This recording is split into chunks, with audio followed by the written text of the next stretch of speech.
بسم الله وكفى والصلاة والسلام على رسول المصطفى وعلى آله وصحبه أجمعين أما بعد. أعوذ بالله من الشيطان الرجيم. بسم الله الرحمن الرحيم. الطلاق مرتان فإمساك بمعروف أو تسريح بإحسان. صدق الله العظيم. وقال رسول الله صلى الله عليه وسلم: أبغض الحلال إلى الله الطلاق. صدق رسول الله صلى الله عليه وسلم. വേദിയിൽ ഉപവിഷ്ടരായ പ്രഗത്ഭ വ്യക്തിത്വങ്ങൾ, സദസ്സിലുള്ള പ്രിയ സുഹൃത്തുക്കൾ, അസ്സലാമു അലൈക്കും വറഹ്മത്തുള്ളാഹി വബറകാതുഹു.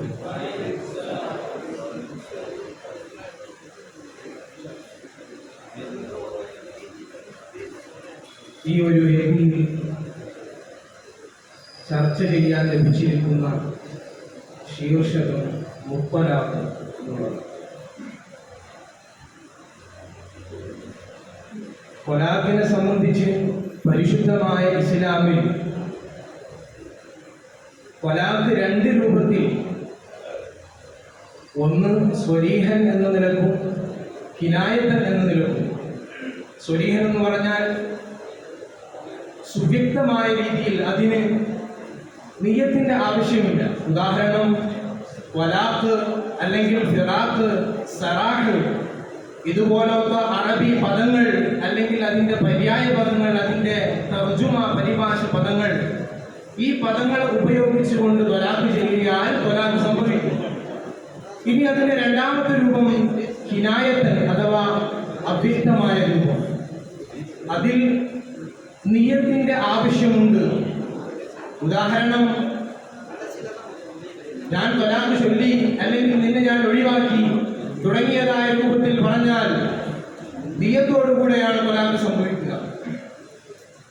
പരിശുദ്ധമായ ഇസ്ലാം ഒരിക്കലും ത്വലാഖിനെ പ്രേരിപ്പിക്കുന്നില്ല.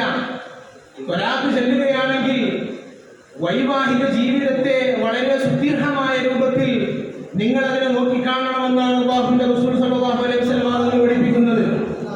എന്നാൽ അത്യാവശ്യ ഘട്ടങ്ങളിൽ ഒരു ഭർത്താവും ഭാര്യയും തമ്മിൽ പൊരുത്തപ്പെടാത്ത രൂപത്തിൽ ആ വിവാഹബന്ധം വേർപ്പെടുത്താൻ ആവശ്യമായെങ്കിൽ അവിടെ ത്വലാഖ് ചെല്ലാം, ഒരു ത്വലാഖ് ചെല്ലാം.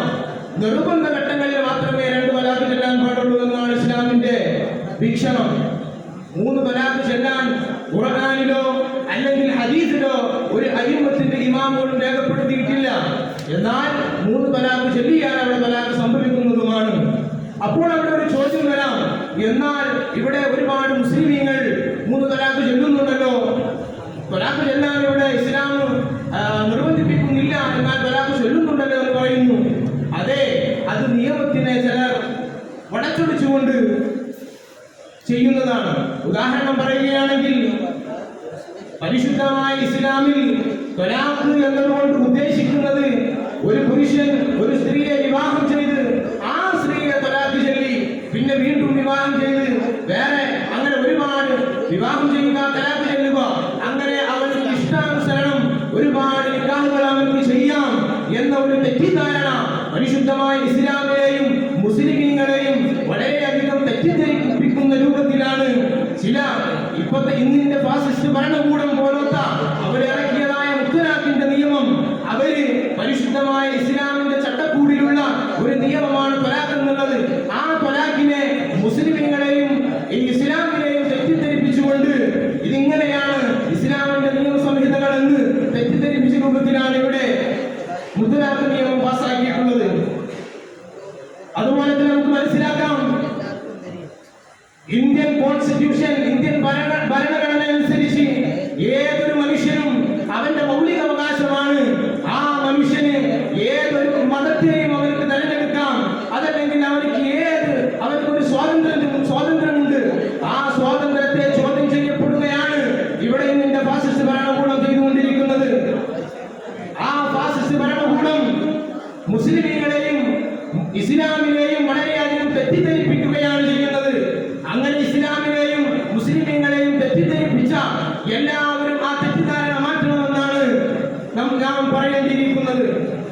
ഇവിടെ പരിശുദ്ധമായ ഇസ്ലാം തലാഖിനെ എങ്ങനെ കാണുന്നു? തലാഖ് ചെല്ലുകയാണെങ്കിൽ ഒരിക്കലും ആദ്യം തന്നെ നാം തലാഖ് ചെല്ലണമെന്ന് ഇസ്ലാം ഒരിക്കലും പറയുന്നില്ല. ആദ്യം എന്തെങ്കിലും ആ ഭാര്യ ഭർത്താക്കന്മാരുടെ ഇടയിൽ എന്തെങ്കിലും പ്രശ്നമുണ്ടെങ്കിൽ ആദ്യം ആ ഭർത്താവ് ഭാര്യയെ ഉപദേശിക്കുക. ഇന്നാലിന്റെ പ്രവർത്തനം കൊണ്ട് ഇന്നാലിന്റെ കാര്യം എനിക്ക് നിന്നിൽ നിന്നും ബുദ്ധിമുട്ടാണ്, അപ്പോൾ ആ കാര്യത്തെ നീ ഒഴിവാക്കുക എന്ന് ഉപദേശിക്കുക.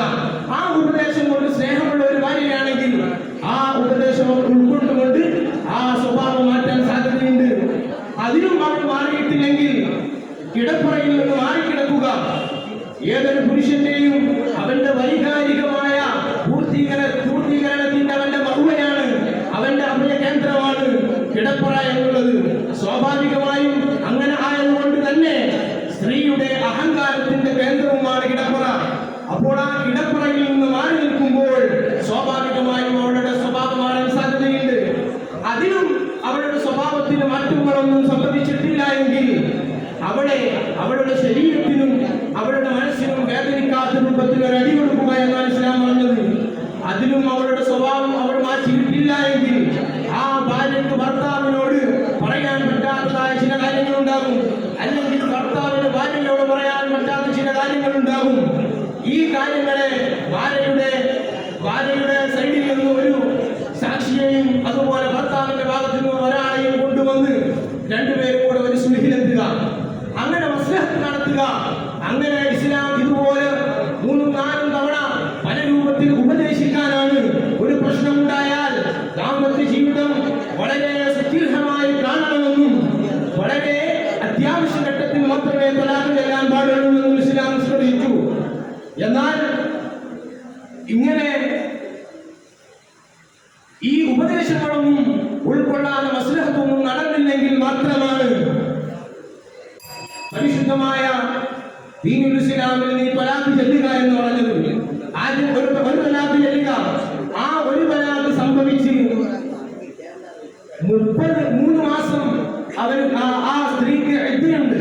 ആ ഇദ്ദയുടെ കാലയളവിന് മുമ്പ് അവർക്ക് താല്പര്യം തോന്നി, ആ സ്ത്രീയെ മടക്കി വിളിക്കാൻ അവർക്ക് തോന്നിയാൽ ആ ഇദ്ദ കാലയളവ് കഴിയുന്നതിന്റെ മുമ്പ് അവർക്ക് നിക്കാഹില്ലാതെ ഒരു അഖ്ദും ജദീദില്ലാതെ അവളെ തിരിച്ചെടുക്കാം.